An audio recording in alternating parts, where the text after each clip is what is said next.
The smoke rose high above the quiet Denver neighborhood that evening. Michael Cooper was walking home from picking up his daughter's medicine when he heard the screams. A house was on fire, and someone was trapped inside. Without thinking twice, this single dad ran straight into the flames. He found her in the kitchen, barely conscious. Carrying her to safety, Michael had no idea he'd just rescued Alexandra Bennett, a billionaire worth millions who'd been living undercover, trying to escape her wealthy world. She was searching for something real, something genuine. Instead, she found a hero who risked everything to save a stranger. What happens when Alexandra realizes the only way to thank her hero might end up destroying his simple, beautiful life? Before we jump back in, tell us where you're tuning in from. And if this story touches you, make sure you're subscribed, because tomorrow I've saved something extra special for you. Michael Cooper's day always began at 5:30 a.m., exactly 17 minutes before his ancient coffee maker sputtered to life. The quiet moments before Emma woke up were sacred. Time to review her medication schedule, check the monthly budget, and steel himself for another day of keeping all the plates spinning. This morning, his hands still smelled faintly of smoke, and his throat felt raw. The events of last night seemed almost dreamlike, except for the singed edges of Emma's prescription bag sitting on the kitchen counter. He'd have to call in a refill, and another expense he hadn't planned for this month. "Daddy?" Emma's voice drifted down the hallway of their modest ranch house, followed by the soft padding of her feet. At 8 years old, she moved with a carefulness that no child should have to learn, each step measured and deliberate. "In the kitchen, sunshine," he called back, already reaching for her morning vitamins and the apple juice she'd only drink if it was room temperature. She appeared in the doorway, clutching her latest masterpiece, a crayon drawing on construction paper. Her dark curls were a wild nest, exactly like her mother's had been. The thought, as always, came with its familiar ache. "I made this in art therapy yesterday," she said, holding up the picture. "It's our family." Michael took the drawing, his heart catching at the simple scene. Two figures stood holding hands in front of a house, one tall, one small. A yellow sun beamed down on them, and flowers dotted the ground. No empty space, where a mother should be. Emma had never known to leave one. "It's beautiful, Em. Should we put it on the fridge?" She shook her head, suddenly serious. "No, I want you to take it to school with you. Ms. Martinez says we should surround ourselves with things that make us happy. And you make me happy, Daddy." Michael swallowed hard, carefully setting down the drawing to lift his daughter into a hug. She felt so light in his arms, too light for her age. But her grip around his neck was strong. "You make me happy too, sunshine. More than anything in the world." He set her down gently.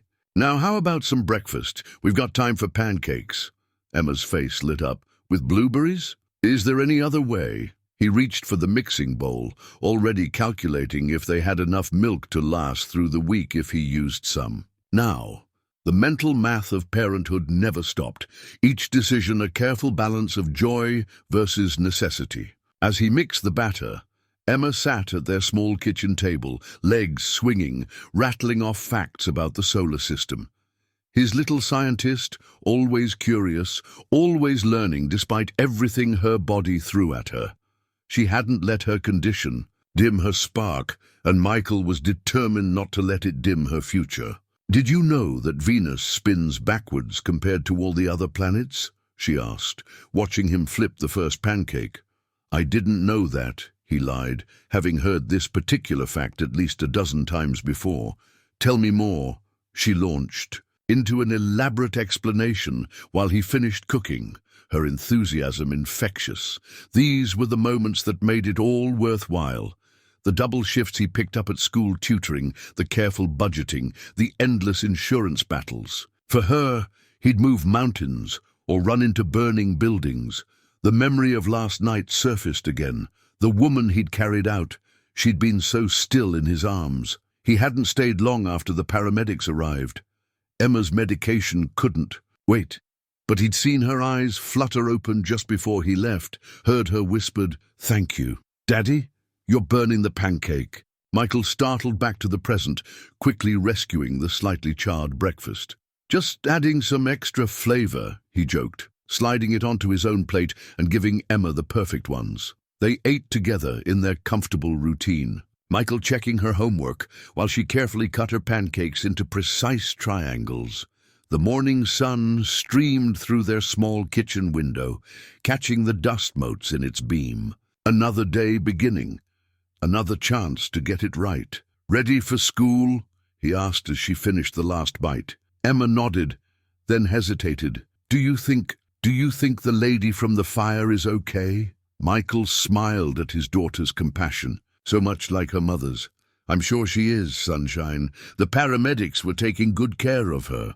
"Maybe we could make her a get-well card," Emma suggested, already reaching for her ever-present drawing supplies. "That's a wonderful idea. But right now, we need to get you to your morning checkup. We can work on the card later, okay?"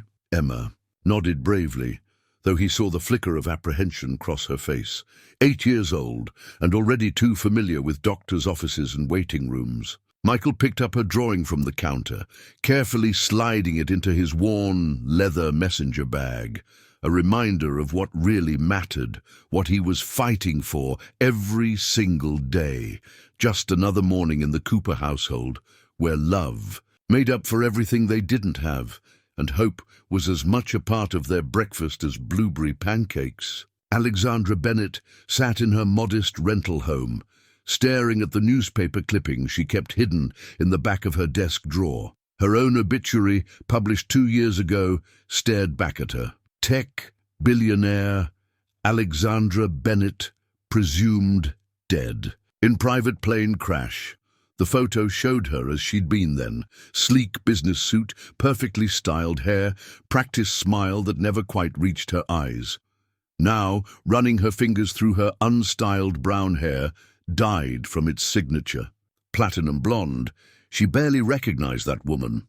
The smoke inhalation had left her voice raspy, but she was alive, thanks to a stranger who'd rushed into a burning building without a second thought.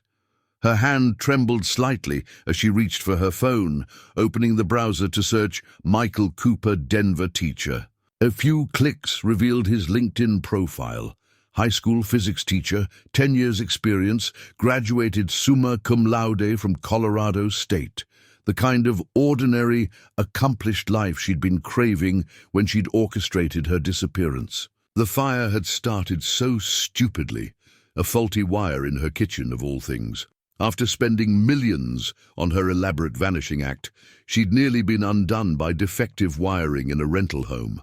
The irony wasn't lost on her. Her phone buzzed with a text from her only confidant Marcus, her former head of security who'd helped arrange her death and now managed her fortune in secret.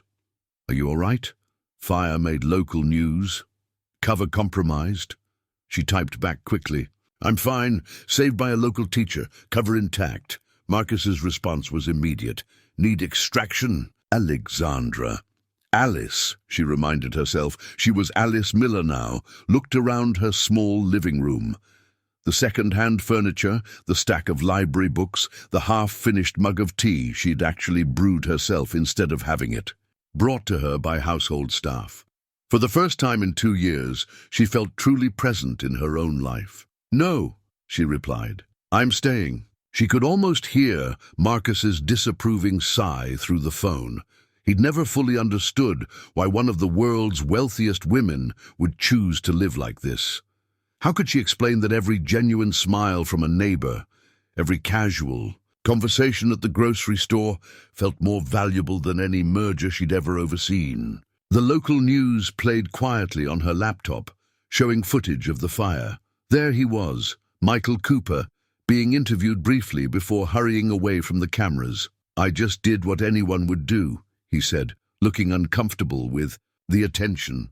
Then, more urgently, "I need to pick up my daughter's prescription."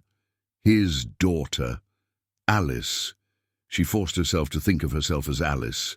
Had done enough research since last night to know the basics. Emma Cooper, age 8, being treated for a rare autoimmune condition. Single father, mother deceased 5 years ago. Teacher's salary stretched thin by medical bills. She clicked through public records, careful to cover her digital tracks, as Marcus had taught her. Property tax assessments, medical liens, a GoFundMe from 3 years ago for Emma's treatments. The familiar itch to solve problems with money crept up her spine.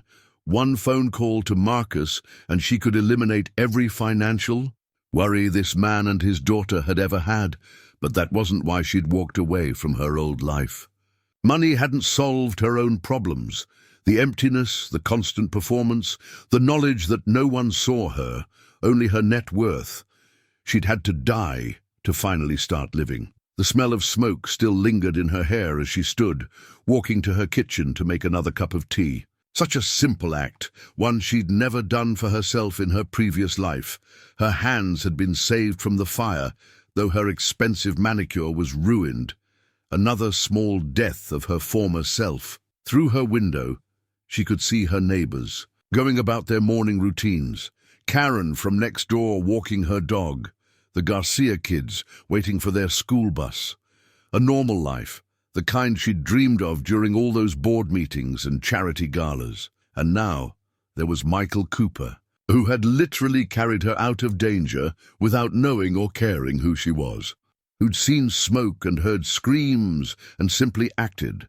The opposite of the calculated moves and strategic decisions that had defined her former existence. She pulled up the local school district website, finding the volunteer application form. It was time, she decided, to start giving back in ways that didn't involve writing checks.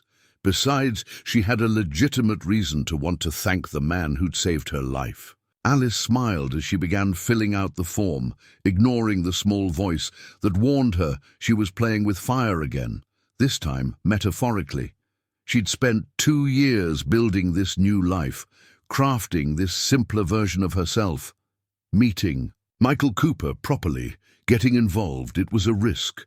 But for the first time since she'd walked away from Alexandra Bennett's life, she felt truly awakened. Perhaps it had taken nearly dying to remember how to really live. 3 days after the fire, Michael found a note in his school mailbox. The edges were slightly singed, as if the paper itself had been rescued from the flames. The handwriting was precise but unpracticed, like someone who usually typed everything. "Thank you doesn't begin to cover it, but it's a start. Would you let me buy you a coffee?" Alice Miller, the woman from the fire. She'd left her phone number and drawn a small flame next to her signature, a touch of humor that made him smile despite himself. Michael tucked the note into his pocket, next to Emma's drawing, and tried to focus on his next class. But physics formulas kept blurring into memories of that night.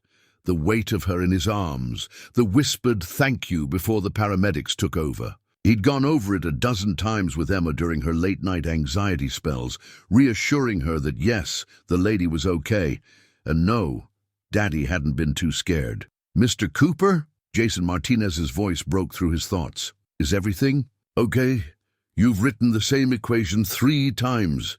Michael blinked at the whiteboard. Sure enough, Efma stared back at him in triple vision. "Just testing if you were paying attention," he recovered smoothly, earning a few chuckles. "Now, who can tell me how we apply this to real-world situations?" Hands shot up, and he lost himself in teaching again. This was comfortable. This was what he knew. Not running into burning buildings or accepting thank-you coffees from mysterious women, but after class, he found himself pulling out his phone. Emma had a good day yesterday. Her numbers were stable, and his neighbor, Mrs. Chen, had already agreed to watch her after school. Maybe. His fingers hovered over the keypad. When was the last time he'd done anything like this? Sarah had been gone 5 years, and dating as a single dad with a medically complex child wasn't exactly simple. "Just coffee," he muttered to himself, typing quickly before he could change his mind. "It's just being polite." Her response came almost immediately. "Copper Cup Cafe, 4:30. I promise not to burst into flames this time." Another joke about the fire. Something in his chest loosened slightly. He found himself smiling as he typed back, "See you there. I'll bring a fire extinguisher just in case." The rest of the school day passed in a blur of momentum calculations and lab safety protocols. Before he knew it, he was walking into the small cafe, the bell above the door announcing his arrival with cheerful betrayal. She sat in a corner booth, wearing a simple sweater and jeans, her brown hair falling naturally around her face. Nothing like the soot-covered woman he'd carried out of the fire, but he recognized her immediately. Something about the way she held herself, both present and slightly apart, like she was still getting used to occupying her own space. "Mr. Cooper," she stood, extending her hand. "Or can I call you Michael?" "Michael's fine." He took her hand, noting the slight tremor in her grip. "How are you feeling, Miss Miller?" "Alice, please, and I'm okay, thanks to you." She gestured to the seat across from her. "I already ordered your coffee. The barista said you always get the dark roast black. I hope that's okay." He slid into the booth, surprised. "You asked about my coffee order." A faint blush colored her cheeks. "I may have been working up the courage to do this for a couple of days. The staff here is very friendly and chatty." Right on cue, the barista brought their drinks, his black coffee, and what looked like a simple green tea for her. No fancy lattes or complicated orders. Something about that detail stuck with him. "I wanted to thank you properly," she continued, wrapping her hands around her mug. "What you did? I still can't believe a stranger would risk their life like that." Michael shrugged, uncomfortable with the praise. Anyone would have done the same. "No," she said with surprising firmness. "They wouldn't. I know that better than most." Something flickered across her face, there and gone before he could read it. "But you did, and then you just left, before the news crews came, before anyone could make a fuss."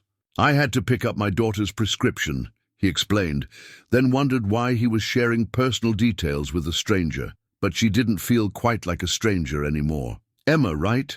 At his startled look, she added quickly, "Small neighborhood, people talk, especially about local heroes." Michael took a long sip of his coffee. Perfectly prepared, he had to admit. "I'm no hero, just a dad who teaches physics and sometimes makes questionable decisions about running into burning buildings." She laughed, and the sound seemed to surprise her as much as him. Natural, unguarded. "Well, this is one questionable decision I'm very grateful for." She paused, seeming to wrestle with something. "I saw Emma at the bus stop this morning. She was telling everyone about her dad, the firefighter." Michael groaned. "Great. Now, I'll have to explain to my students why Mr. Cooper isn't actually qualified to teach fire safety." "I don't know." Alice's eyes sparkled with amusement. "You seem pretty qualified in practical applications." Their conversation flowed easily after that, moving from the fire to his teaching to Emma's fascination with space. Alice listened intently, asking thoughtful questions that showed she was really engaging, not just being polite. "She sounds remarkable," Alice said when he described Emma's latest science project. "You must be very proud." "She's everything," Michael said simply. Then, realizing how that might sound on what might be construed as a coffee date, he added, "I mean, no, I understand," Alice cut in softly. "She's your world. That's really beautiful, actually." Something in her tone made him look closer. There was a loneliness there, carefully hidden but visible if you knew where to look. He recognized it. He'd seen it in his own mirror often enough. "What about you?" he asked. "What brings you to our neighborhood?" She tensed slightly, then deliberately relaxed. "Looking for something real," she said finally. "Something genuine." She glanced at her watch and stood abruptly. "I should go. Thank you for the company and, for saving my life." "Wait," Michael found himself saying. "Would you, Emma's been worried about you. Would you like to come over for dinner sometime? She'd love to know you're okay." The invitation surprised them both. Alice's eyes widened, and for a moment he thought she'd refuse. Then her face softened into a genuine smile. "I'd like that," she said. "I'd like that very much." Michael stood at the front of his classroom, surrounded by a forest of raised hands. The essay question he'd posed about everyday heroes had sparked more enthusiasm than he'd expected. What makes someone a hero? He'd written on the board. Followed. Well, do you use real-world examples and physics principles to support your answer? Mr. Cooper, Jason waved his paper eagerly. I wrote about momentum and split-second decisions. Like how in that fire, you had to calculate risk factors instantly. Michael suppressed a groan. Ever since the incident, his students had been relentless with their questions and theories.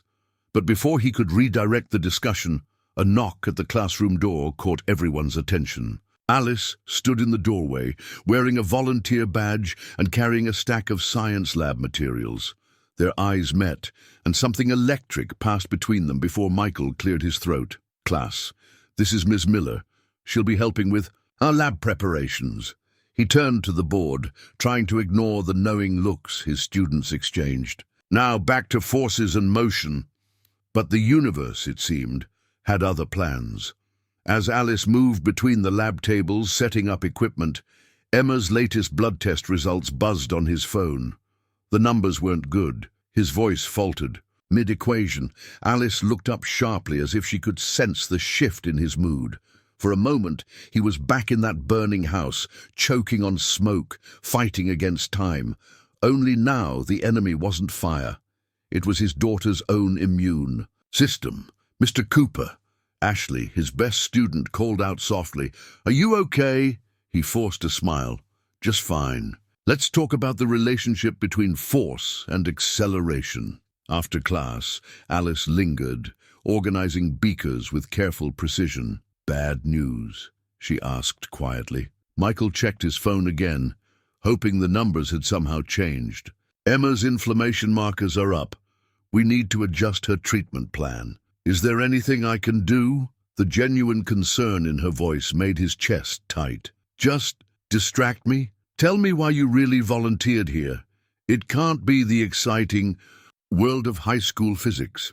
Alice's hands stilled on the glassware. Maybe I wanted to understand what makes someone run into a burning building to save a stranger. And what have you concluded? That heroes aren't born from grand gestures, she said, picking up one of the student essays he'd left on his desk. They're made in small moments, daily choices, like a father teaching physics while worrying about his daughter's test results. Her words hit him hard. He turned away, pretending to erase the board, but really hiding the emotion on his face. When he turned back, Alice was reading through the essays, a strange expression on her face. Your students really admire you, she said. Listen to this. 1. A hero isn't someone who's never afraid. It's someone who acts despite their fear, who calculates the risks and moves forward anyway, because doing nothing would be worse than doing something dangerous. Michael recognized Maria's handwriting.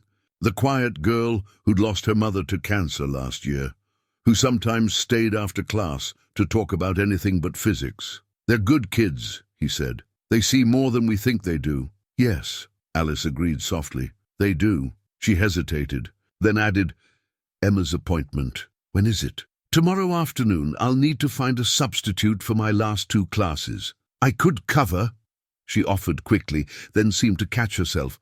I mean, I have a physics degree. It's on my volunteer application. Michael raised an eyebrow. A physics degree. For office work. Something flickered across her face. I had a different life before, but that's not who I am anymore. Before he could probe further, his phone buzzed again. The school nurse. Emma wasn't feeling well. Go, Alice said, reading his expression. I'll clean up here. He grabbed his bag, pausing at the door. Alice, thank you for understanding. She gave him a sad smile. Understanding is easy. It's being understood that's rare. The weight of those words followed him down the hallway, mixing with worry about Emma and questions about the mysterious woman who seemed to be weaving herself into their lives. In the nurse's office, he found Emma curled up on the cot, her face pale but brightening when she saw him. Daddy, did you know Miss Miller has a telescope? She told me during lunch. A real one, not just the little one like we have. Michael blinked. You had lunch with Ms. Miller? Emma nodded enthusiastically, then winced at the movement. She saw me in the cafeteria and asked if I wanted to see pictures of the Andromeda Galaxy. Did you know it's going to crash into our galaxy in 4 billion years? Despite his worry, Michael smiled. Trust his daughter to be discussing cosmic collisions while having an immune flare. She said maybe we could look through her telescope sometime, Emma continued. If you say it's okay. Is it okay, Daddy? The hope in her voice was painful. When was the last time Emma had been excited about something that wasn't related to hospitals or treatments? We'll see, sunshine. First, let's get you home and resting. As he carried her to the car, he caught sight of Alice through his classroom window, still organizing lab materials. She looked up, their eyes met, and she pressed her hand against the glass in a silent gesture of support. Later that night, after Emma had finally fallen asleep, Michael found himself reading through the rest of the student essays. One line kept jumping out at him. Sometimes the bravest thing isn't rushing into danger. Sometimes it's letting someone else in when you're scared they'll see how broken you really are. He looked at his sleeping daughter, then at his phone where Alice's number was saved. His finger hovered over the call button before he set it aside. Some risks, he decided, were harder to calculate than running into a burning building. In her small rental home, Alexandra stared at the burner phone Marcus had insisted she keep. Its screen displayed a string of encrypted messages about her foundation's latest acquisitions. Billions in motion, with a few taps of her finger. Next to it lay a permission slip for a school field trip she'd volunteered to chaperone. The contrast made her laugh quietly. The numbers don't look good, Marcus's message read. Bennett Biotech's new autoimmune treatment is stalling in trials. Stock's dropping. Want me to sell? Her fingers froze over the keypad. Bennett Biotech, her company. Though the world thought it was in receivership after her death, the company that had been researching treatments for conditions exactly like Emma's. Don't sell, she typed back. Double our position and get me everything you can on the latest autoimmune trials. Quietly. She switched to her regular phone, the one with Alice Miller's modest contacts list. Michael had texted, Emma's asking about the telescope again. No pressure, but the dual screens felt like her life now, split between power she couldn't reveal and happiness she couldn't quite trust. She'd spent the afternoon helping grade physics quizzes, watching Michael explain gravity to teenagers while quietly moving millions through offshore accounts. A knock at her door made her jump. She quickly tucked the burner phone away and checked the security camera she'd insisted on installing. Old habits died hard. It was Karen from next door, holding a casserole dish. Alice, I made too much. Lasagna again, Karen called through the door. Thought you might like some. Alexandra. Alice, she reminded herself firmly, opened the door with her practiced small smile. The one that said friendly neighbor rather than woman who could buy this entire block without blinking. That's so thoughtful, she said, accepting the dish. Would you like to come in for tea? Karen beamed. In the 2 years since Alexandra had become Alice, her neighbor had appointed herself unofficial welcome wagon and local news source. Usually, Alexandra found ways to politely minimize these visits. But today, she needed intelligence that only Karen's comprehensive gossip network could provide. Did you hear about poor Emma Cooper? Karen settled into the armchair, accepting a mug of tea. Such a shame about the latest test results. Mary at the pharmacy says the new treatment plan is completely out of reach with their insurance. Alexandra's hand tightened on her own mug. How out of reach? Thousands a month from what I hear. That sweet man works so hard already, tutoring extra hours, selling old textbooks online. Jenny at the bank says he's inquired about a second mortgage, but with the medical liens, each detail felt like a physical blow. Alexandra had known things were tight for the Coopers, but this, it's not right, Karen continued, shaking her head. Did you know he hasn't bought himself new clothes in years?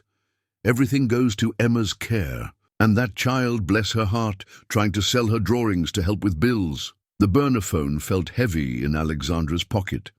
One call to Marcus, and she could set up a grant, a scholarship, an anonymous donation.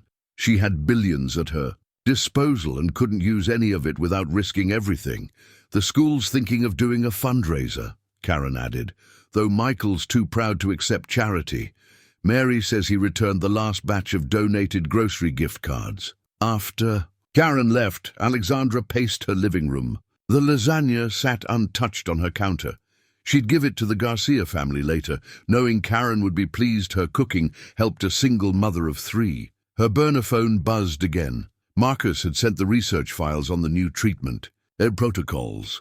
She spent hours reading through medical jargon, understanding for the first time exactly what Emma and Michael were facing. Her regular phone lit up with another text from Michael.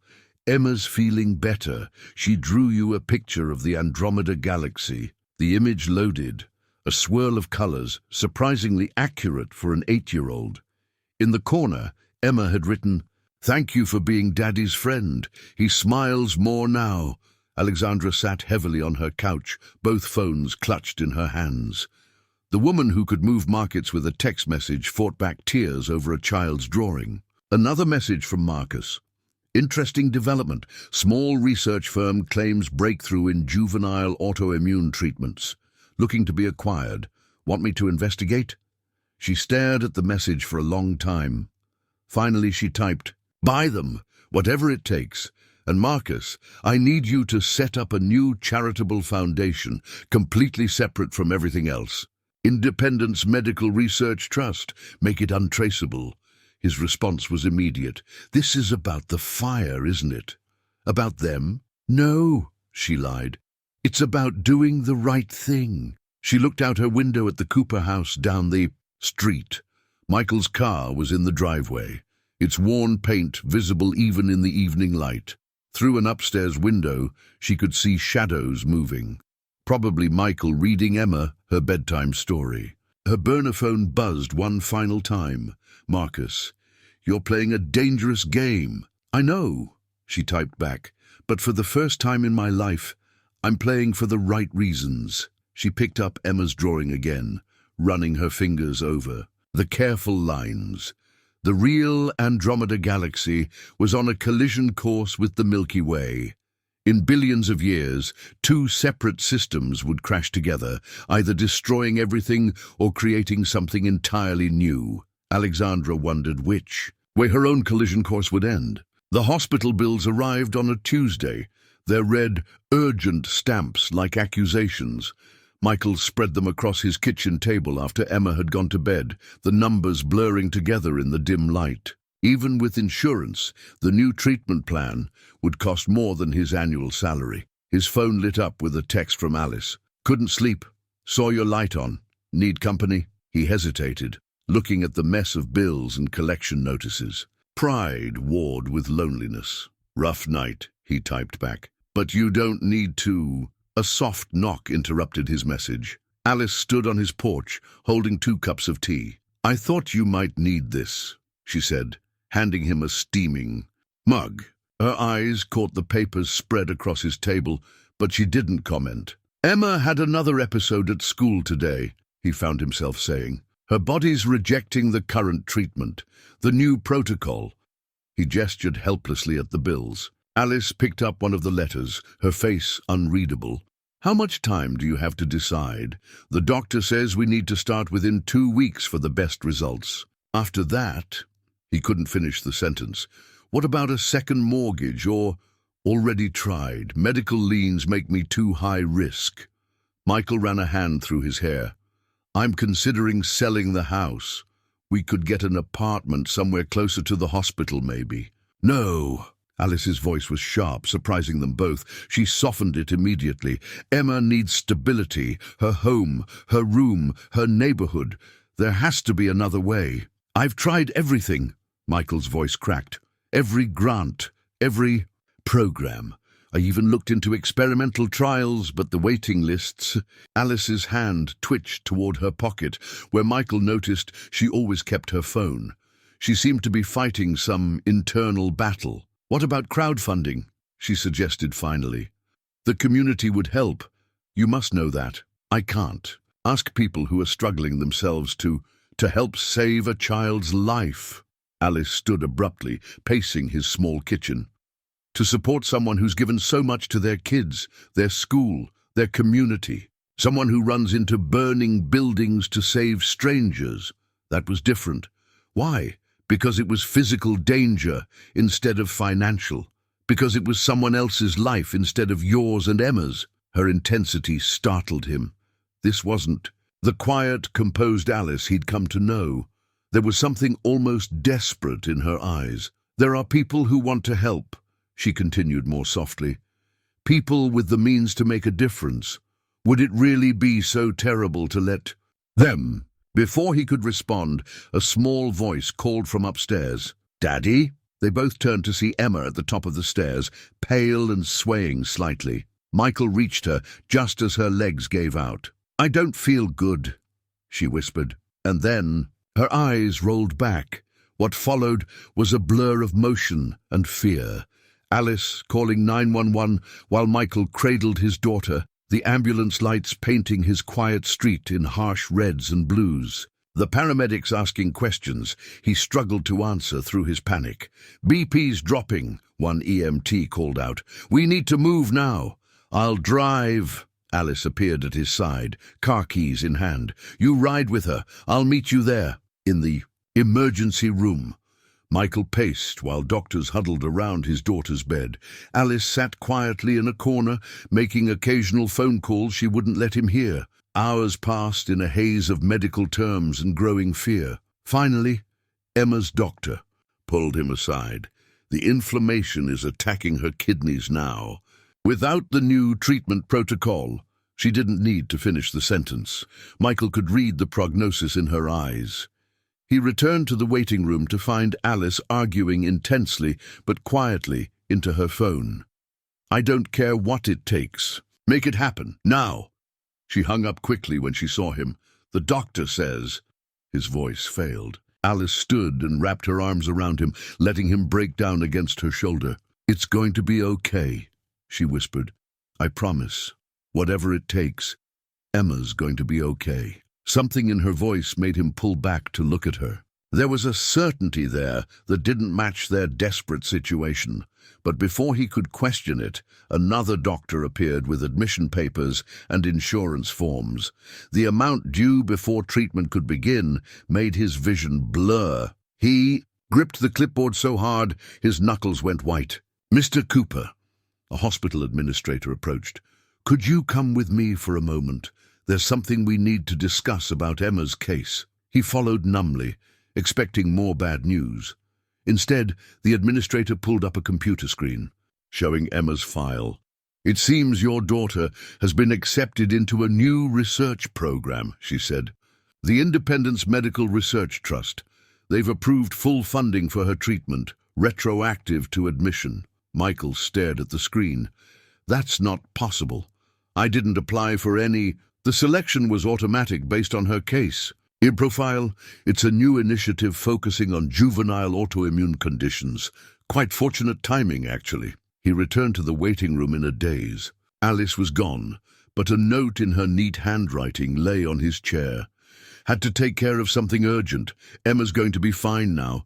Trust that some things in life are meant to work out." He looked at the note, then at his daughter's room, where doctors were already preparing to start the new treatment protocol, a treatment that had been financially impossible an hour ago. The memory of Alice's phone calls nagged at him.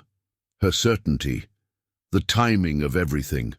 For the first time, he began to wonder exactly who Alice Miller really was. 2 days after Emma's emergency, Michael sat in the hospital cafeteria, staring at his laptop screen. Something about the Independence Medical Research Trust kept nagging at him. The timing was too perfect, the paperwork too clean, the acceptance too quick. A newspaper lay forgotten beside his coffee, its business section open to an article about tech companies.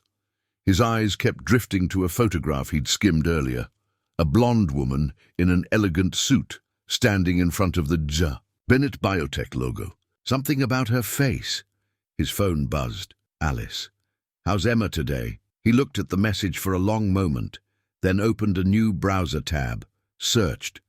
Alexandra Bennett, Tech CEO. The results loaded, and his coffee went cold. There she was, the same eyes, the same subtle smile, though with platinum blonde hair instead of brown. Alexandra Bennett, tech billionaire and biotech pioneer, presumed dead in a private plane crash 2 years ago. His hands shook as he clicked through image after image. Alice's face stared back at him from charity galas and corporate events, though wearing designer clothes instead of simple sweaters.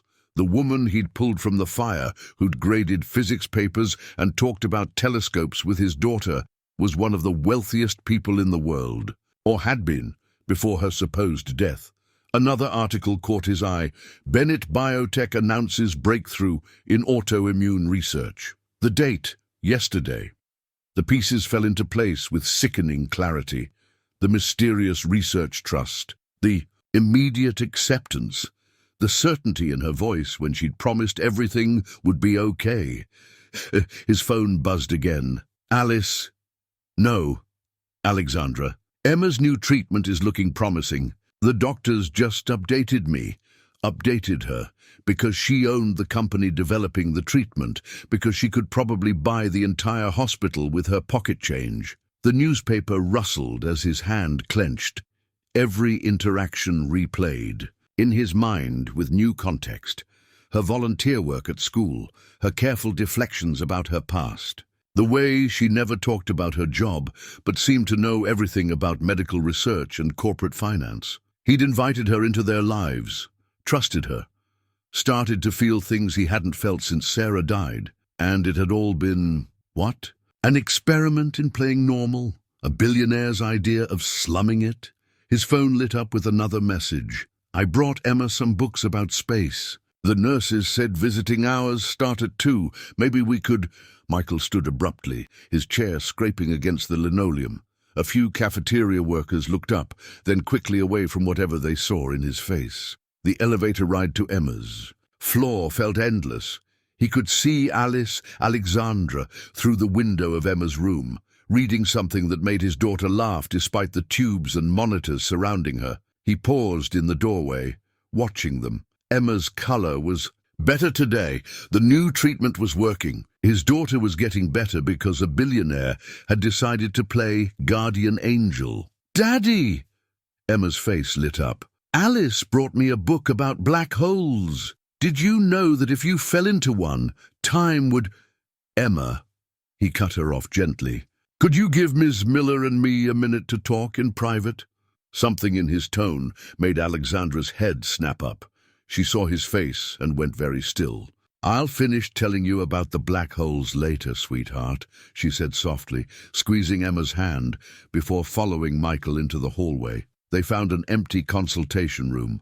Michael closed the door and turned to face her, holding up his phone with her old photo displayed. Alexandra Bennett, he said flatly. Interesting reading about your tragic death 2 years ago. She didn't try to deny it, didn't even look surprised, just tired and infinitely sad. I wondered when you'd figure it out, she said quietly. Was any of it real? The words felt like glass in his throat. Or was this all just some rich person's game? Pretending to be normal, playing with people's lives. Michael, the research. Trust? Bennett Biotech's mysterious breakthrough. How long were you manipulating things behind the scenes? I was trying to help. Help? His laugh was harsh. By lying? By making me think? He stopped, ran a hand over his face. God, I'm such an idiot. I actually started to... To what? Her voice was barely a whisper. It doesn't matter now. He turned to leave, then stopped. The treatment for Emma, is it real? Yes. The word was fierce. Everything about the treatment is real. The research, the trials, the results. I would never play games with Emma's life. Just with her father's trust? Alexandra flinched. That's not fair. Fair? He whirled back to face her. Fair is being honest about who you are. Fair is not hiding behind a fake identity while watching someone struggle. Fair is being seen for who you are, not what you own. Her composure cracked. "Do you know what it's like? Everyone wanting something from you, never knowing if people care about you or your money? I didn't lie about who I am, Michael. Alice Miller is more real than Alexandra Bennett ever was. You're a billionaire who pretended to die rather than deal with your life. And then you what? Decided to experiment with how the other half lives? I decided to live honestly for once, to make connections that weren't about power or money or influence, to help people in ways that actually matter. By deceiving them, by watching them drown in medical debt while sitting on billions. I helped as soon as I could.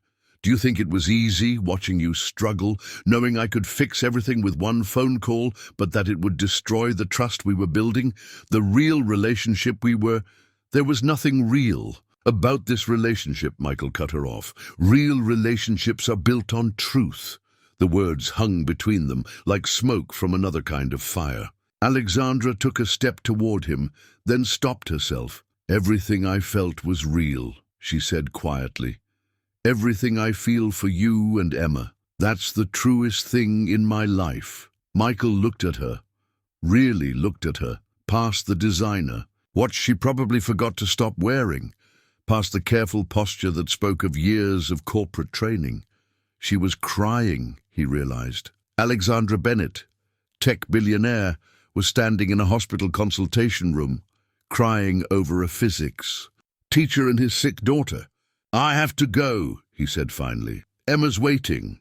Michael, please, thank you for the treatment, for saving my daughter's life, but please, just stay away from us now." He walked out without looking back, leaving Alexandra Bennett alone, with her billions and her good intentions, both of which had just cost her something money couldn't buy. Emma's get-well cards covered every surface of her hospital room, a rainbow of encouragement from classmates, teachers, and neighbors. But one card remained unopened on the windowsill, its elegant handwriting instantly recognizable to Michael. He couldn't bring himself to throw it away, nor to read what Alexandra had written. "Daddy," Emma's voice was stronger today, the new treatment already showing promising results. "Why hasn't Alice visited? Did she get sick too?" Michael adjusted. "Her blanket buying time. How do you explain betrayal to an 8-year-old who's already lost too much? Ms. Miller had to take care of some things, Sunshine. But she promised to tell me more about black holes." Emma's lower lip trembled. She promised. Another promise from Alexandra Bennett. Michael's jaw tightened as he reached for the astronomy book she'd left behind, its pages already dog-eared from multiple readings. "I can read it with you," he offered. But Emma turned away. "It's not the same. Alice makes the funny voices for the scientists." The nurse's station phone rang, and Michael heard the familiar words, "Ms. Bennett's office on line 1 about Emma Cooper's treatment protocol." He closed his eyes. Even now, she was pulling strings, monitoring Emma's care from afar. The thought both comforted and infuriated him. His phone buzzed with a text from Karen next door. "Channel 7 News crew outside your house. Something about Bennett Biotech's mysterious founder returning from the dead." So it was starting. The carefully constructed piece of their lives shattered by cameras and questions. He could already imagine the headlines. "Billionaire's Secret Life," or "Tech Mogul's Double Life Exposed." Emma's doctor appeared in the doorway, tablet in hand. "Mr. Cooper, the latest results are remarkable. The new treatment is exceeding all expectations." Michael nodded numbly. Of course it was. Alexandra wouldn't settle for anything less than miraculous for Emma.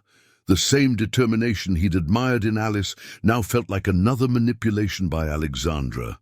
"The Research Foundation wants to document Emma's case," the doctor continued. "It could help other children." "No," Michael cut her off. "No interviews, no documentation, just the treatment." The doctor looked startled but nodded. As she left, Michael caught a glimpse of a familiar figure hurrying past the door. Alexandra's security chief, Marcus, speaking urgently into a phone. Emma had fallen asleep, the astronomy book clutched to her chest. Michael gently extracted it, a piece of paper falling from between its pages. Not a bookmark, but a photograph. Alexandra, Alice, and Emma at the school science fair last week, both laughing as they examined Emma's model of the solar system. The simple joy in their expressions made his chest ache. His phone buzzed. Again, a message from an unknown number. Press contained, hospital secure, no reporters will bother Emma. Even now she was protecting them, or controlling them. The line between care and manipulation had become hopelessly blurred. The unopened card seemed to mock him from the windowsill. What could she possibly say? Sorry I turned out to be a billionaire. Sorry I saved your daughters. Life while lying about everything else. A nurse entered with Emma's evening medication, now branded with Bennett Biotech's logo. Every pill, every treatment, every moment of hope for his daughter's recovery. All of it traced back to Alexandra's deception. Mr. Cooper? The nurse hesitated. There's a delivery for Emma at the front desk. Security checked it. It's a telescope, professional grade. Of course it was, because Alexandra Bennett didn't do anything halfway, did she? Send it back, he said quietly. But Daddy, Emma had woken up. Is it from Alice? She promised. Emma, his voice came out sharper than intended. She's not. Alice isn't who we thought she was. His daughter's face crumpled. Did she lie? Like Tommy in my class, who said he'd be my friend but just wanted to copy my science homework. The innocent comparison nearly broke him. It's complicated, Sunshine. Is that why you're sad? Emma asked. Because I heard you crying last night, when you thought I was sleeping. Michael sat heavily in the chair beside her bed. Sometimes grown-ups make things complicated when they should be simple. Like my immune system attacking itself when it should just protect me. He looked at his daughter, really looked at her. The color returning to her cheeks, the brightness back in her eyes, the future stretching out before her that hadn't existed a week ago. The unopened card caught his eye again. Simple white envelope, his name in her careful handwriting. Not Alexandra Bennett's bold CEO signature, but Alice Miller's thoughtful script. You know what? Emma continued, fiddling with her IV line. When my cells get confused and attack the wrong things, the new medicine helps them remember what they're supposed to do. Maybe grown-ups need medicine like that too, out of the mouths of babes. Michael reached for the card, then stopped. Some things, once broken, couldn't be fixed with money or medicine or even good intentions, could they? The child's bracelet lay on Michael's kitchen table, its colored beads spelling out Alice in Emma's careful pattern. She'd made it during art therapy the day before everything fell apart, planning to give it to the woman who'd sparked her interest in the stars. Now it sat untouched, like everything else connected to Alexandra Bennett. 3 days had passed since the revelation. Emma was responding well enough to the treatment to come home, though the house felt different now, emptier, despite the telescope, still sitting in its unopened box by the front door. He couldn't bring himself to send it back, nor to let Emma use it. The doorbell rang. Michael tensed, expecting another reporter, but through the peephole he saw only Karen, holding her signature. Lasagna. Don't worry, she said when he opened the door. I brought enough for the security team too. Security team? She gestured down the street where 2 discreet but obvious professionals sat in a black SUV. They've been keeping the press away, very polite about it. Even helped Mrs. Garcia with her groceries yesterday. Of course Alexandra would think of that, would quietly protect them even now. You know, Karen continued, setting down the lasagna, I knew who she was the whole time. Michael nearly dropped the plate he was holding. What? Please, I've been following business news since before you were born.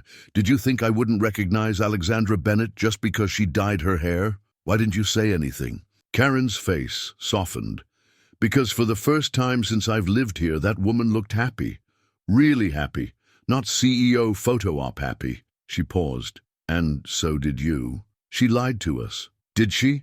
Karen challenged. Or did she just let you see the part of herself she never got to be?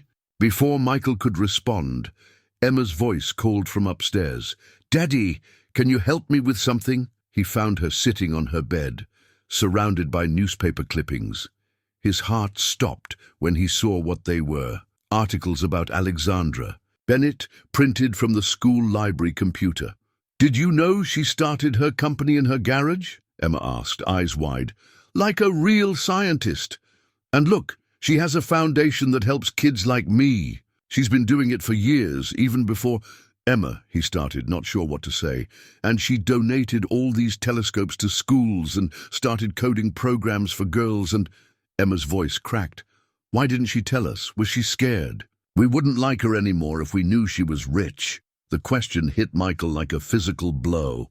I think maybe she was scared we wouldn't see her. Just her money." "But that's silly," Emma declared with 8-year-old certainty. "We already saw her. She's Alice. She likes tea without sugar and makes funny voices for scientists and always ties her shoelaces with double knots." Michael sat beside his daughter, looking at the articles spread across her bed. There was Alexandra Bennett in her corporate power suits, but he could see Alice in her eyes now, in the way she looked at the children in the hospital photos, in the slight smile as she demonstrated a telescope to a group of students. "She helped make me better, didn't she?" Emma asked quietly. "The new medicine is from her company." "Yes," Michael admitted. She made sure you got the treatment you needed." "Then why are you still mad? You always say actions speak louder than words." From the mouths of babes again. Michael picked up one of the articles, a profile from years ago where Alexandra Bennett talked about losing her own mother to an autoimmune disease, about wanting to change the world through medical research. His phone buzzed. "Marcus, press conference tomorrow. Ms. Bennett will publicly explain her absence. Would appreciate your input on the statement." Another message followed. "She won't mention you or Emma unless you approve. Your privacy is her priority." The bracelet caught his eye again, Emma's gift for a woman who'd given them so much, while asking only to be seen as herself in return. "Do you think," Emma said hesitantly, "we could set up the telescope, just to make sure it works, in case we want to give it back?" Michael looked at his daughter, really looked at her, the healthy color in her cheeks, the bright curiosity in her eyes. The future stretching out before her, made possible by a woman who'd risked everything just to experience real connection. He reached for his phone, then stopped. Some conversations needed to happen, face to face. "Actually," he said, "I think we should deliver this bracelet first. Its owner might want to help us set up that telescope." Emma's face lit up brighter than any star they might see tonight. "Really? Really?" He picked up the bracelet, its beads catching the light. "But first, I need to read a certain card that's been sitting on your hospital windowsill." Sometimes, he realized, the bravest thing wasn't running into a burning building. Sometimes it was opening yourself up to the possibility of getting hurt, because the alternative, missing out on something real and precious, was even scarier. "Daddy!" Emma held out another article she'd printed. "Look at this one." It was a photo from the school science fair snapped by another parent. In it, Alice, not Alexandra Bennett, but purely Alice, was looking at Emma's solar system model with genuine joy, while Michael stood in the background, watching them both with an expression he hadn't let himself acknowledge until now. Some truths, it seemed, were visible even in newsprint. Alexandra sat in her home office, surrounded by medical research papers detailing Emma's condition. Her laptop displayed the latest trial results, each graph showing improvement that brought both professional satisfaction and personal relief. She'd barely slept since the revelation, throwing herself into ensuring the treatment's success while keeping her distance as promised. A notification popped up on her screen, another article about her miraculous return from the dead. The press was having a field day, but she'd managed to keep the Coopers out of it. Tomorrow's press conference would explain everything, or at least the version of everything that protected what mattered most. A knock at her door froze her in place. Not the front door, where reporters still occasionally tried their luck, but the back door that led to her small garden. The security team would have stopped any threat, which meant she opened the door to find Michael and Emma standing there, the little girl clutching something in her hands. "Hi," Emma said brightly. as if the past week hadn't happened. "I made you a bracelet." Alexandra's eyes filled with tears as Emma held out the beaded creation. Each letter of Alice had been carefully chosen in different colors. I love it," she managed. "Emma wanted you to have it," Michael said quietly. "And I read your card." The card. She'd poured her heart into those words, trying to explain the unexplainable. How do you tell someone that pretending to be ordinary had made you feel more real than you'd ever been? "Would you like to come in?" she asked, then quickly added, "The security team can verify there are no press around." "Actually," Michael gestured to Emma's backpack, "we were hoping you might help us set up a certain telescope. Emma's doctor says fresh air would be good for her recovery." Alexandra's hand tightened on the doorframe. "I thought you wanted me to stay away." "I did. I was hurt and angry," and he took a deep breath, "and terrified of losing the person I thought I knew. But then I realized something. The person who graded physics tests and made my daughter laugh and ran toward danger, instead of away from it. That person is real, more real than any headline or bank account." "The telescope makes the stars look like diamonds," Emma interjected, practical as always. "Daddy says you know all about the constellations." Alexandra looked at Michael, asking the silent question. He nodded slightly. "I do know about constellations," she said, "and black holes. And I still owe you the rest of that story about what happens if you fall into one." "With the funny voices for the scientists?" Emma's eyes lit up. "With all the voices." Alexandra found herself smiling through tears. She turned to Michael. If that's okay." He pulled something from his pocket. Her card from the hospital, well worn now as if read multiple times. "Your letter said you'd never felt more yourself than when you were being Alice. That everything except your name was real." "It was. It is." She touched the bracelet Emma had given her. "Alice is who I am when I'm not trying to be anything else." "Then maybe," he said carefully, "we could all get to know Alice better. The real Alice, with all her complicated parts." Emma had already wandered into the garden, examining potential spots for the telescope. Alexandra watched her, marveling at the child's resilience and capacity for forgiveness. "I've been researching," Michael continued, "the Independence Medical Research Trust. It's helping hundreds of families, not just us." Alexandra nodded. "It started because of Emma, but there are so many children who need help, so many treatments. That could work if someone just funded the research. See, that's the thing." He stepped closer. "Alexandra Bennett could write checks, but Alice Miller saw the real need.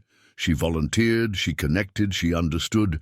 Maybe the world needs both of them." A shooting star streaked across the darkening sky, and Emma's delighted gasp drew their attention. "Did you know," Alexandra said, falling naturally into her teaching voice, "that most shooting stars are no bigger than a grain of sand? But when they hit the atmosphere at just the right angle, with just the right speed, they light up the whole sky," Emma finished, "like magic." "Like science," Michael corrected gently, but his eyes were on Alexandra. "Like two different elements coming together to create something new." She understood what he was offering. Not forgiveness exactly, but a chance to build something real from the ashes of deception. A chance to be both Alexandra and Alice, to help in ways both grand and small. "The telescope really does need at least 3 people to set up properly," she offered. "One to hold the base, one to align the scope, and one to check the star charts." "And make the funny voices," Emma added seriously. "And make the funny voices," Alexandra agreed, reaching for the box. Her hand brushed Michael's as they lifted it together, and neither pulled away. Above them, the stars emerged one by one, each a distant sun, with its own story to tell. In Alexandra's garden, 3 people who had been burned by different kinds of fires began the delicate work of building something new, a telescope, a relationship, a future where truth and trust could coexist with both wealth and wisdom. Emma's bracelet caught the starlight, its beads spelling out not just a name, but a promise. The promise that sometimes the most precious discoveries come not from looking up at the stars, but from looking directly into each other's hearts. 2 tickets lay on Alexandra's kitchen counter, one for the front row of the Denver Symphony Orchestra's gala opening night, the other a general admission seat in the uppermost balcony. The contrast between them embodied everything she was struggling to reconcile in her newly integrated life. "You really don't have to come," she told Michael over coffee. They'd fallen into a morning routine, coffee in her garden before he headed to school, while Emma chatted about constellations or immune systems or whatever had captured her curiosity that day. "I want to," he insisted, though his eyes kept drifting to the tickets. "It's important to you." What she couldn't tell him was that the gala wasn't just a concert. It was her first public appearance since revealing her identity. The press would be watching, analyzing, judging, and now they'd be judging him too. "Daddy needs a new suit," Emma announced, looking up from her astronomy homework. "His old one has chalk on it." Alexandra bit her lip. She'd noticed the worn suit, just as she'd noticed the scuffed shoes and patched jacket. But offering to buy new ones felt dangerous, a step too far into the territory that made Michael uncomfortable. "I can handle a suit," he said firmly, reading her expression. "I'm not completely helpless." "I never thought you were." She reached for his hand across the table. "That's not why I—" Her phone buzzed. "Marcus, board members requesting urgent meeting. Questions about your public image, relationship status, company direction." Michael saw the message before she could hide it. His face closed off slightly. "Relationship status? It's nothing," she said quickly. "Just corporate politics." "Is that what I am? Corporate politics?" "No."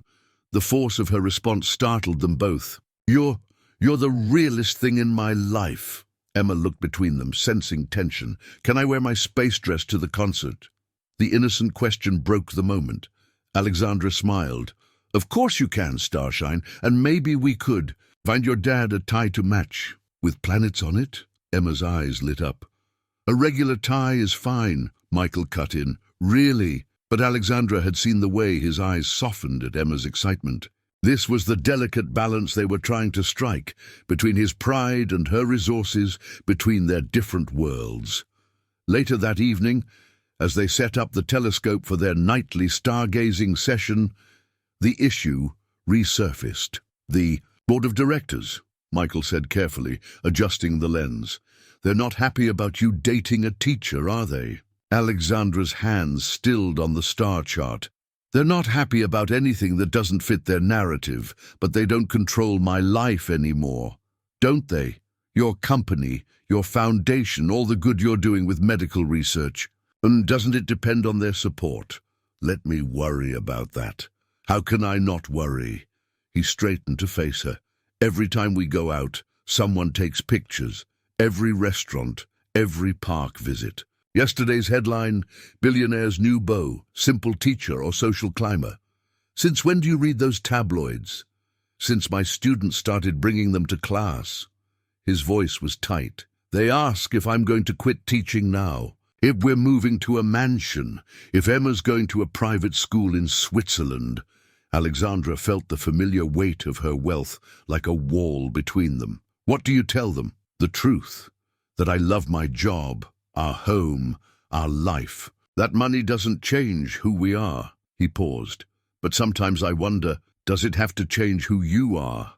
All those meetings, galas, board presentations. Is Alice disappearing back into Alexandra Bennett?" She stepped closer to him, moonlight silvering his worried face. "Do you know why I fell in love with physics before business? Because in physics, two opposite things can be simultaneously true.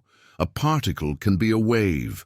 Light can be both energy and matter, and you can be both Alice and Alexandra. I can be myself, all of myself." She touched his cheek.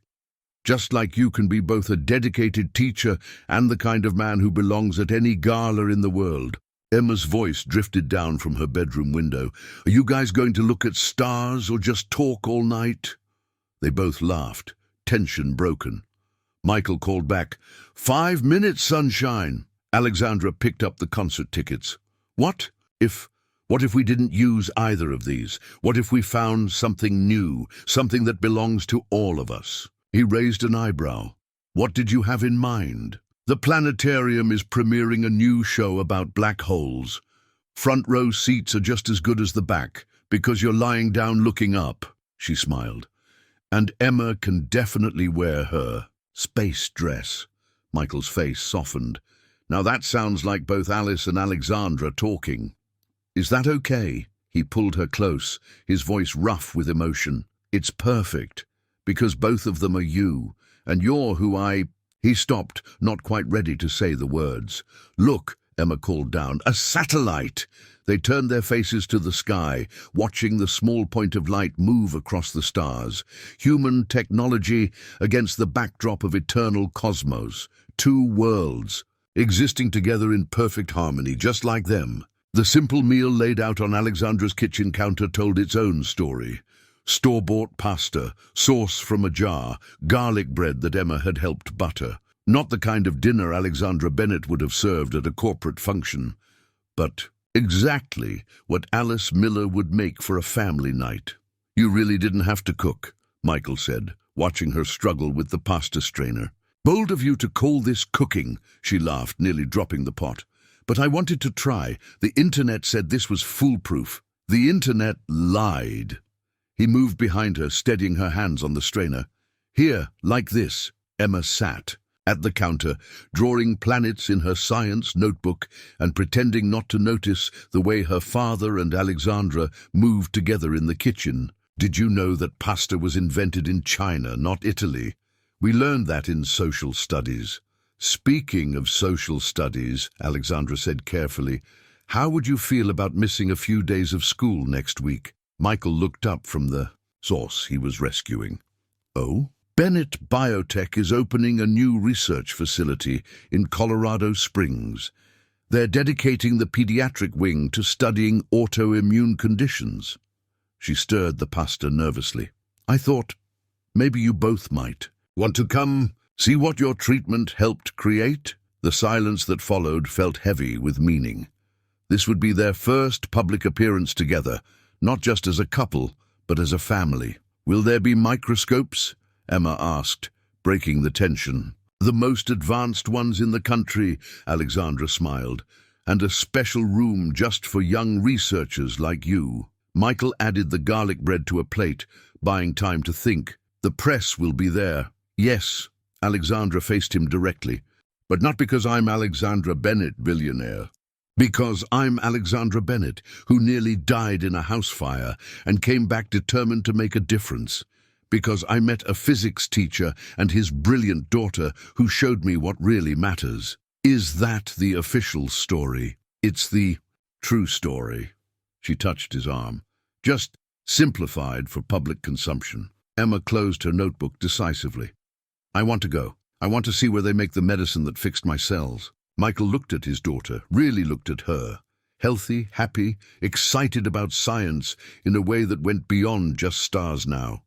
All because Alexandra had dared to be both versions of herself. Okay, he said finally, but I'm wearing my planet tie. Alexandra's face lit up. Really? Well, Emma's not the only one who can make a fashion statement. They sat down to their slightly overcooked pasta, and Alexandra watched as Michael and Emma performed their familiar dinner ritual, sharing the best and hardest parts of their day. She'd seen this so many times as Alice, but now she could fully participate. Best part, Emma declared, was when Jenny said she's going to study medicine because of my story. Hardest part was not telling her about the new research center yet. Best part, Michael added, was seeing my students actually excited about gravitational physics. Hardest part, he smiled at Alexandra, was keeping this brilliant, beautiful woman a secret from my colleagues who think I'm still just grading papers every night. Alexandra felt tears threatening. Best part was this moment right here. Hardest part, she took a deep breath, is being afraid it can't last. That my world will somehow ruin this. Your world. Emma looked confused. But you're here. This is your world, out of the mouths of babes. Michael reached for Alexandra's hand. Emma's right. This isn't your world or my world anymore. It's ours. All of it. Even the boring board meetings, Alexandra tried to joke. Even those, because they're part of who you are, and who you are is... He paused, then finally said it. Who you are is who I love. Emma dropped her fork with a clatter. Finally. Ms. Chen owes me $5. What? Both adults turned to her. She said it would take another week for Daddy to say it out loud. I said he'd do it over pasta because that's when Mum always said he was the most romantic. The mention of Sarah would once have frozen the moment. But somehow, here in this kitchen with slightly burnt garlic bread and overcooked pasta, it felt right. An acknowledgement that love doesn't replace what was lost, but builds something new beside it. Your mother was a very wise woman, Alexandra said softly. She would have liked you, Emma said matter-of-factly. Both versions of you. Michael squeezed Alexandra's hand. She's right about that too. Later, after Emma had gone to bed, they stood in Alexandra's kitchen washing dishes, another simple task she was determined to master. You know, Michael said, handing her a plate to dry, when I ran into that burning house, I thought I was saving someone. I had no idea I was being saved too. Alexandra looked at him questioningly. From loneliness, he explained. From being stuck in my own small world. From being afraid to love again. She put down the dish towel and turned to face him. When I created Alice Miller, I thought I was escaping. I had no idea I was finally finding my way home. The kitchen was quiet except for the soft hum of the dishwasher, a mundane sound that somehow meant everything. Here they were, a billionaire and a physics teacher, doing dishes and building a life that bridged their worlds. So, Alexandra said, trying to keep her voice light, about that research center opening? Yes, I'll wear a suit. He pulled her close. Yes, Emma can wear her space dress. Yes, we'll stand with you at the podium. And yes, I'll still grade papers in the evening and make bad jokes about physics. Promise? Promise. Because that's who I am. Just like you're both the woman who saves lives with medical research and the one who can't quite cook pasta. She laughed against his chest. I'll get better at the pasta, and I'll get better at the galas. Above them, through the kitchen, skylight stars twinkled, distant suns holding their own worlds together with gravity and light, just like love. The paparazzi photos spread across Alexandra's desk told a story she hadn't meant to share yet. Michael helping Emma out of his old Honda, while Alexandra held an umbrella over them, the three of them getting ice cream at their favorite local shop, a stolen kiss in the school parking lot. The headlines ranged from saccharine, Billionaire's fairy tale, the teacher who saved her life, to suspicious, gold digger or true love. The truth about Bennett's mystery man. We can contain this, Marcus said, pacing her office. Issue a statement. Control the narrative. Alexandra touched one of the photos. Emma showing her a perfect science test, both their faces lit with genuine joy. Maybe it's time to stop containing and controlling. The board meeting is in an hour. They'll want answers. Then I'll give them answers. She stood, smoothing her blazer. But first, I need to talk to Michael. She found him in his classroom, explaining gravity to fascinated freshmen. Several students had the tabloid photos poorly hidden under their textbooks. One girl was wearing a Team Cooper t-shirt. Miss Bennett, a student called out as she entered, are you here to teach us about corporate physics? Michael turned, his professional demeanor slipping just enough to show his concern. Class dismissed. Read chapter 7 for tomorrow. As students filed out, many staring and whispering, Alexandra held up the photos. I'm sorry, someone must have been following us for weeks. I knew it would happen eventually. He perched on his desk, looking tired. The principal called this morning. Apparently I'm now a distraction to the learning environment. Michael, 3 parents have complained that I'm not qualified to teach their kids anymore. Because, obviously, dating a billionaire means I've forgotten physics. His laugh was bitter. One suggested I'm only keeping this job as a cover story. Alexandra felt sick. This was exactly what she'd feared, her world tainting his. I can talk to the school board. With money? That's not the answer, Alexandra. Then what is? She moved closer, needing him to understand. I won't let them hurt your career over this. My career is fine. I'm more worried about Emma, the other kids, the questions. She had a panic attack in the cafeteria today. Alexandra's heart clenched. What do you need me to do? I don't know. He ran a hand through his hair. I don't know how to protect her from this. From becoming a story people think they have a right to tell. A knock interrupted them. Emma stood in the doorway with her school counselor, eyes red, but chin lifted bravely. Sorry, the counselor said. She wanted to see you both. Emma walked straight to Alexandra. Jenny's mum says you're only pretending to like us because of publicity. That's not true, right? Oh, Starshine. Alexandra knelt to Emma's level. Nothing about how I feel for you and your dad is pretend.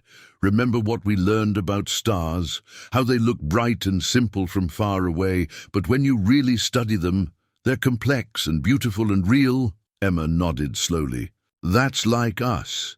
People far away might see a simple story, but we know the truth, all the complex, beautiful, real parts of it. The kids at school want to know if we're moving to a mansion, Emma said quietly. If I'm getting a pony. If you're going to be my new mum. Michael made a pained sound, but Alexandra kept her focus on Emma. What do you want to tell them? Emma considered this seriously. That we already have a perfect house. That I like telescopes better than ponies. And that, she glanced at her father, then back to Alexandra. And that sometimes families grow in ways nobody expects, like how the universe is always expanding. Alexandra felt tears threatening, this remarkable child, handling adult complexities with such grace. Ms. Bennett? The counselor stepped forward. The press is gathering outside the school. We've called security, but Alexandra stood. Decision made. No more hiding. No more controlling the narrative. She looked at Michael. If you're willing, I'd like to tell our story. The real story. Not the fairy tale they want to sell. All of it? His eyes searched hers. The fire, the deception, the truth. All of it. How I had to lose everything to find what really mattered. How a physics teacher and his brilliant daughter taught me more about gravity than any textbook. The force that pulls hearts together, that builds new worlds from scattered stars.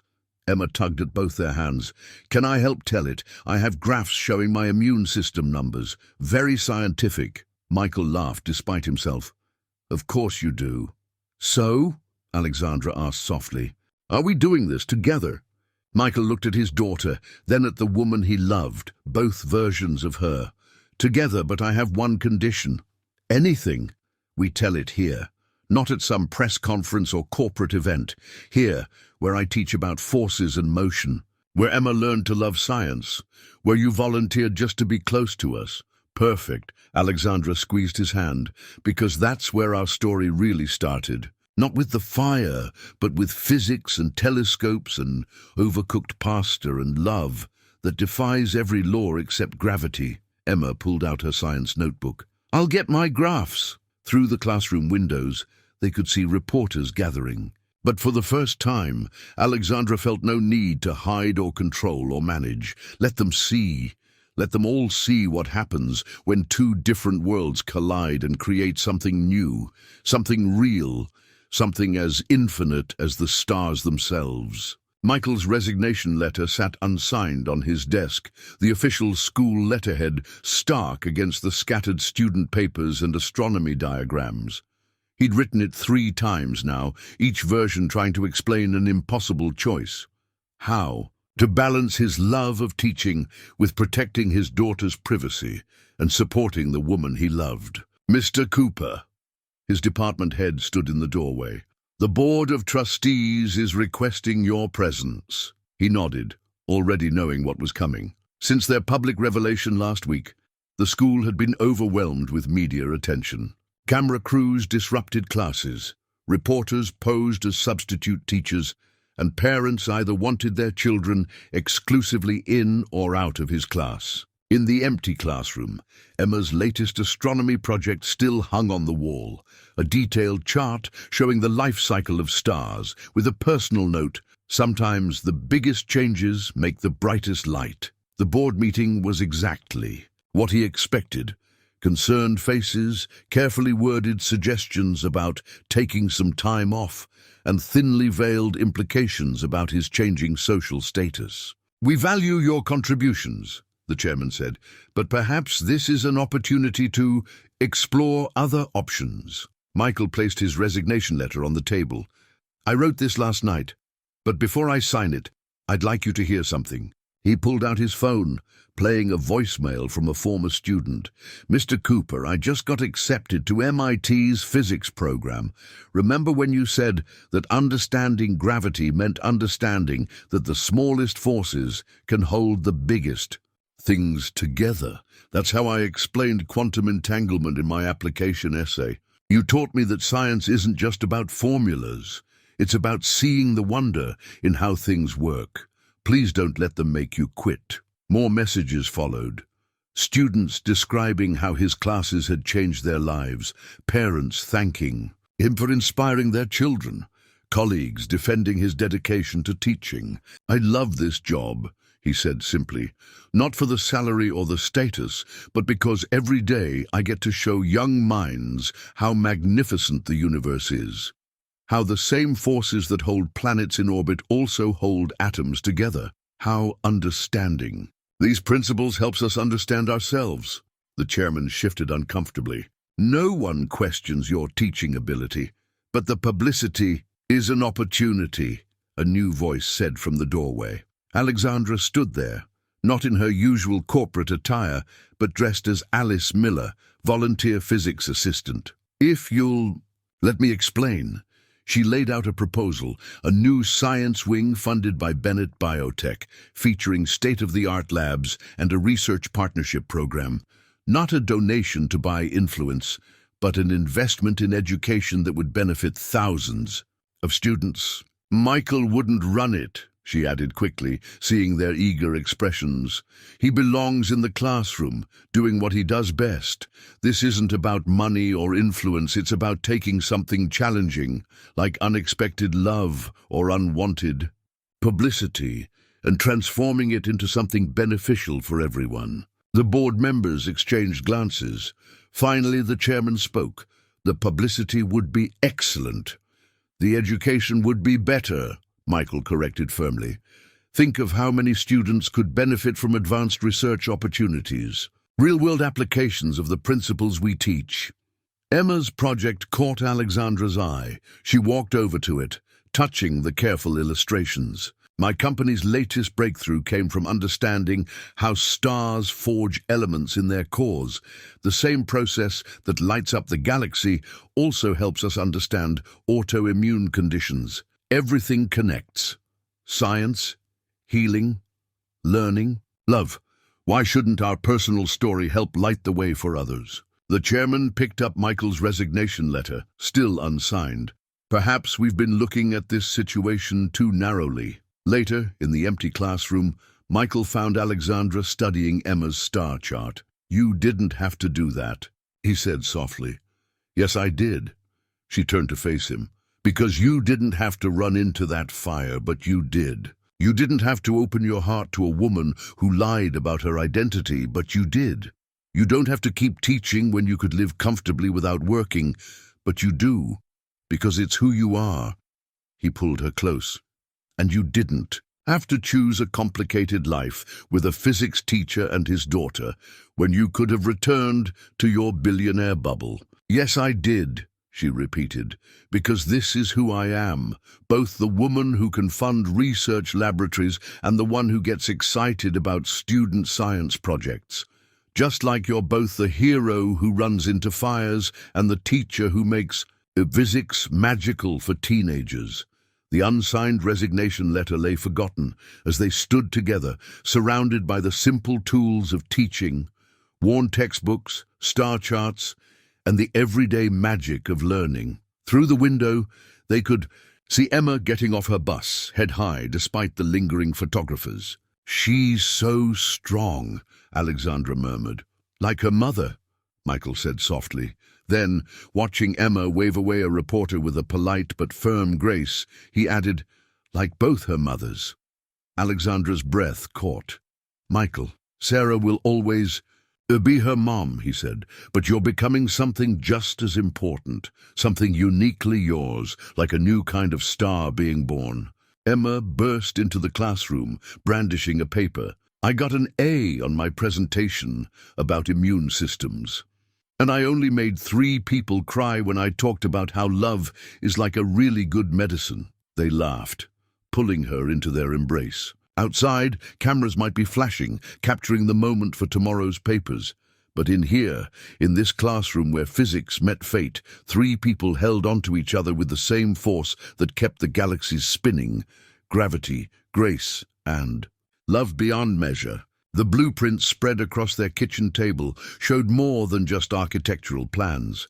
They revealed the careful compromise between 2 worlds. The modest ranch house would keep its original footprint, but with subtle upgrades: a state-of-the-art home observatory in the backyard, a modernized kitchen where Alexandra could continue her culinary experiments, and a dedicated space for Emma's growing collection of scientific equipment. "No pool?" Emma asked, studying the plans. "No pool," Alexandra confirmed. "But look here." She pointed to a section of the backyard. "A greenhouse for growing your own experimental garden. Much more scientific." Michael watched them bent over the blueprints, still amazed at how naturally they fit together. The past week had been a whirlwind of decisions and adjustments. The school board had not only accepted Alexandra's proposal, but expanded on it, creating a STEM initiative that would benefit schools across the district. "What about your house?" Emma asked Alexandra. "The one where the fire was." "I thought we could donate it," Alexandra said, glancing at Michael. "Turn it into transitional housing for families with children in long-term medical care. Give them a home base during treatments." Michael took her hand under the table, understanding everything she wasn't saying. The house where they'd first met would become a place of healing for others, a perfect symmetry. "The contractors can start next week," Alexandra continued, turning a page in the plans. "We'll barely have to move anything, just some reinforcement for the telescope mount, updating the electrical system." "And my lab," Emma interjected. "Don't forget my lab."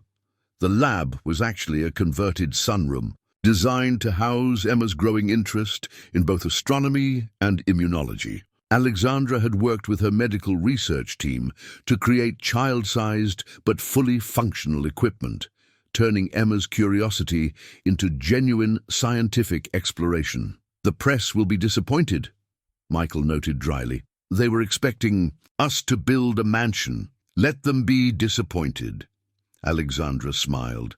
"This is our home. We're just making it work better for all of us." Emma traced the greenhouse outline with her finger. "Can I grow the same plants they use in my medicine? Ms. Martinez says some treatments come from special flowers." "Actually," Alexandra shared a look with Michael, "I was thinking we could work with your science class on that.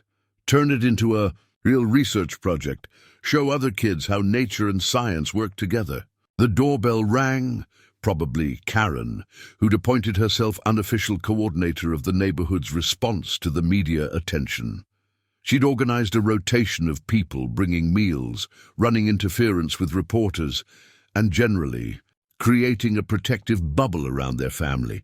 But it wasn't Karen at the door. It was Sarah's parents, Emma's other grandparents. "We saw the news," Sarah's mother said quietly.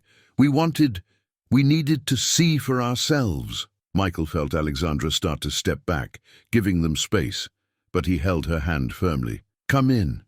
There's someone you should meet." The next hour was a delicate dance of past and present. Sarah's parents asked careful questions, watched Alexandra with Emma, studied the ways their granddaughter had blossomed under this unexpected new love. "Sarah always said you needed someone who understood stars," her father finally said to Michael. "Who knew it would be someone who fell from them?" Emma proudly showed them her latest projects, the blueprints, her medical charts showing her recovery. Sarah's mother cried when she saw the photo of Emma and Alexandra at the telescope, their expressions mirror images of scientific wonder. "Sarah would be happy," she told Michael as they left. Not replaced, never replaced, but continued somehow. In a new way. After they'd gone, Alexandra stood in the backyard, looking up at the stars. Michael found her there, wrapping his arms around her from behind. "You okay?" "Just thinking about gravity," she murmured. "How it never really lets go of anything, just transforms it, reshapes it into something new. Is that your way of saying you're nervous about moving in?" She turned in his arms. "Not nervous, just aware of all the forces at work, the past, the present, the future we're building. Very scientific of you." "Well, I am engaged to a physics teacher." They both froze. She hadn't meant to say it like that, hadn't meant to say it at all yet, but there it was, hanging between them like a new constellation, waiting to be named. "Are you?" Michael's voice was rough with emotion. "Engaged to a physics teacher?" Alexandra touched his face. "Only if the physics teacher wants to be engaged to someone who burns pasta, funds medical research, and loves his daughter almost as much as she loves him." Almost? Well, Emma's pretty special. From inside, they heard a crash, followed by Emma's voice. "I'm okay." The molecular model was just too excited about cellular fusion. They laughed, the moment transforming from weight to lightness, just like every force in their lives seemed to do. "So," Alexandra said softly, "about that engagement." Michael kissed her under the stars they'd spent so many nights studying together. "I think Emma's going to need a very scientific graph to track all the wedding preparations. Is that a yes?" "That's the force of my love for you could move planets." Inside, Emma was already plotting something on one of her charts, as if she'd known all along where this night was heading. Perhaps she had. After all, she was the one who'd taught them both that the best discoveries come from paying attention to the heart's own gravity. The adoption papers lay on Alexandra's home office desk, deceptively simple for documents that held such profound meaning. She'd had her legal team draft them carefully, not to replace Emma's birth mother, but to legally recognize what her heart already knew. This brilliant child had become her daughter too. "Are you sure about this?" Michael asked from the doorway. "Once we filed these—" "I've never been more sure of anything," Alexandra replied, but her hand trembled slightly as she reached for her pen. "It's Emma's choice, though. We don't show her unless she's ready." As if summoned by her name, Emma burst into the office, clutching her latest immune system readings. "Look, Dr. Chen says I'm making new antibodies exactly like we predicted. The treatment is actually teaching my body new things." Alexandra quickly slipped the adoption papers into a drawer, but not before Emma caught a glimpse of them. The girl went very still, her medical chart forgotten. Were those about me?" Michael and Alexandra exchanged glances. This wasn't how they'd planned to have this conversation, but then again, nothing about their family had followed a conventional plan. "Yes, Starshine," Alexandra said softly. "They're papers that would make me legally your parent too. But only if that's something you want. Your mom will always be your mom. I would never try to—" "Can I see them?" The simple request held such weight. Alexandra opened the drawer with trembling fingers, laying the papers on her desk. Emma approached them the way she did all her scientific observations, with careful attention to detail. "These mean you'd be my mom too, legally, only if—" "You want that?" Michael said quickly. "There's no pressure, honey."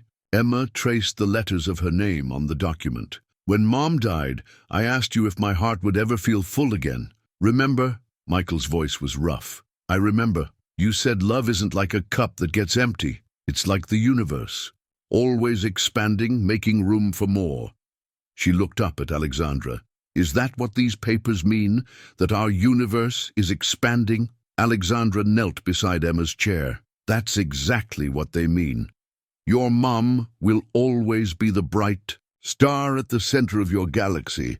I'd just be another star, adding my light to yours." Emma was quiet for a long moment, her scientist's mind clearly processing this new data.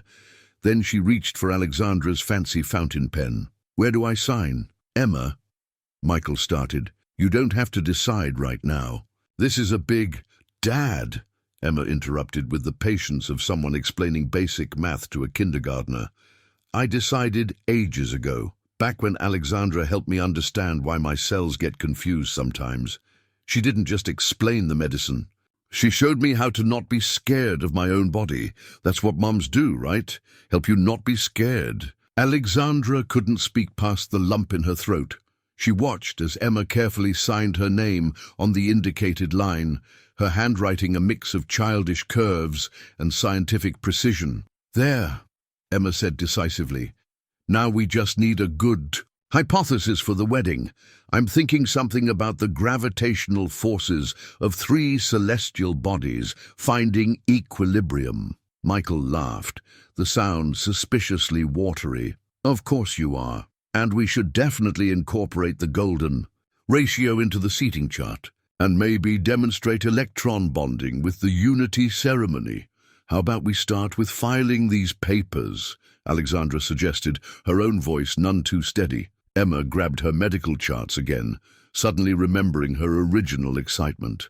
Oh yes, look at these numbers. It's like my whole body is learning a new dance, but with proteins instead of music. As she launched into a detailed explanation of her latest test results, Alexandra felt Michael's hand slip into hers. They watched their daughter, explain complex medical concepts with the same enthusiasm other kids reserved for video games. Later that night, after Emma had finally run out of scientific metaphors and gone to bed, Alexandra found Michael in the backyard observatory, adjusting the telescope.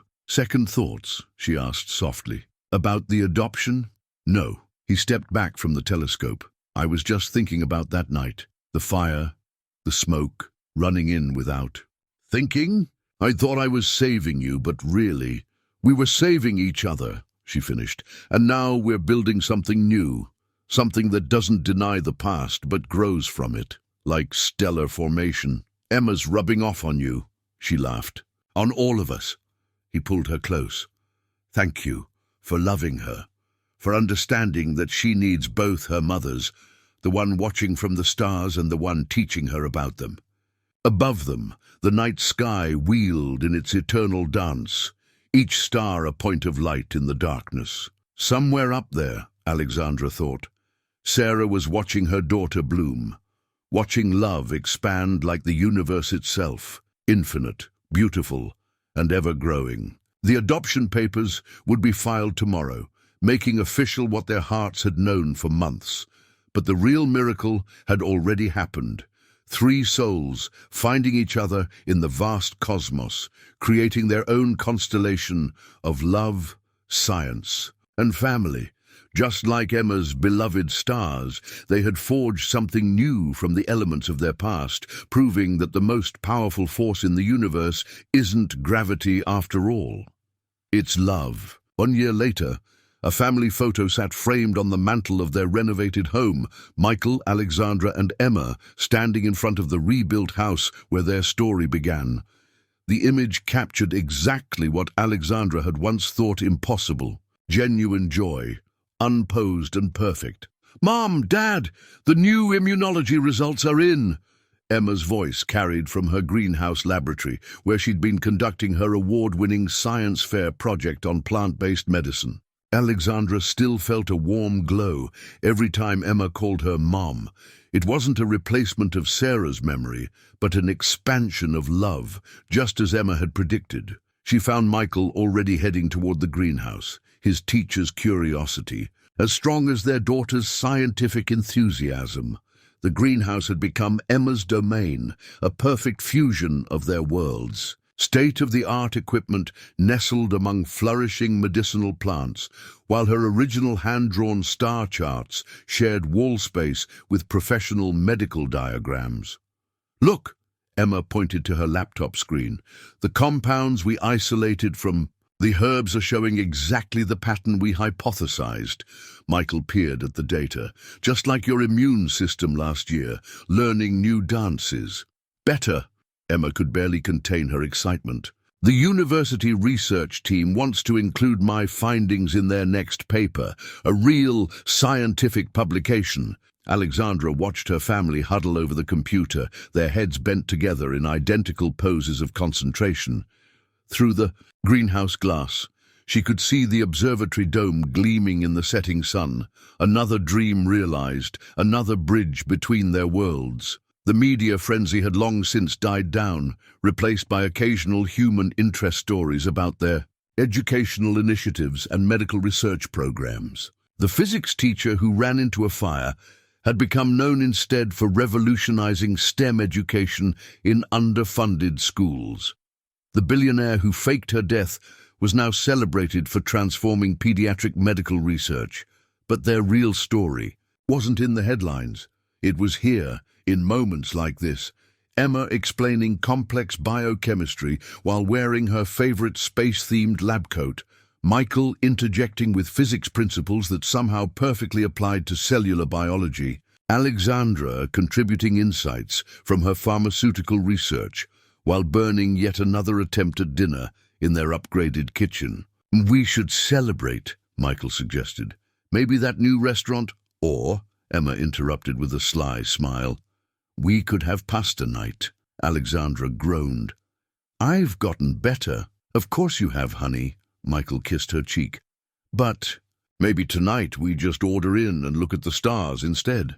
The observatory had become their family's sanctuary. Emma had mapped the exact spot in the sky where the smoke from that fateful fire had first risen, their own personal constellation, marking where their story began. Later that night, as they lay on the observatory's viewing platform, Emma pointed out the familiar patterns they'd studied together all year. "Did you know," she said sleepily, "that it takes years for a star's light to reach Earth? So when we look up, we're actually seeing the past and present at the same time?" Alexandra squeezed Michael's hand in the darkness. Like those ancient stars, Sarah's light still reached them, blessing this new family that had formed in her absence. And like the universe itself, their love had proven Emma's hypothesis. There was always room for expansion, for new connections, for light to shine. Alongside light, "I have a new theory," Emma announced, fighting off sleep, "about why you ran into the fire that night, Dad." "Oh?" Michael pulled her closer. "It wasn't just gravity or heroism or even chance. It was quantum entanglement. Two particles that seem separate but are actually connected across any distance. You and Mom were entangled before you even knew it. The fire just made it visible." Alexandra felt tears in her eyes. "That's beautiful, Starshine." "It's science," Emma corrected, finally drifting off to sleep between them. Above them, the stars wheeled in their ancient paths, while in the greenhouse below, new medicines grew. From Emma's experiments, the house around them held both memories and promises. Sarah's photographs sharing space with new family portraits, Emma's childhood artwork displayed alongside her scientific achievements, Alexandra's business awards, next to Michael's teaching commendations.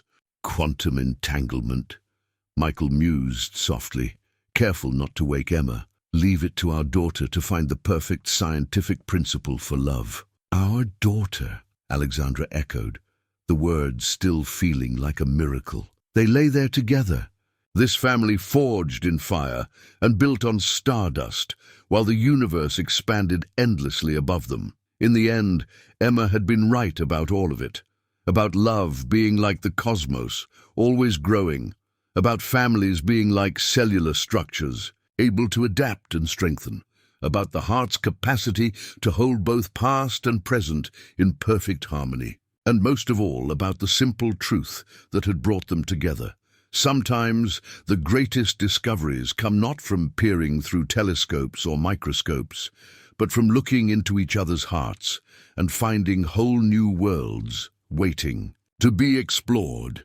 In the gentle darkness of their observatory, under the same stars that had witnessed their beginning, their story had found not an ending, but a continuation, as infinite and beautiful as the cosmos itself.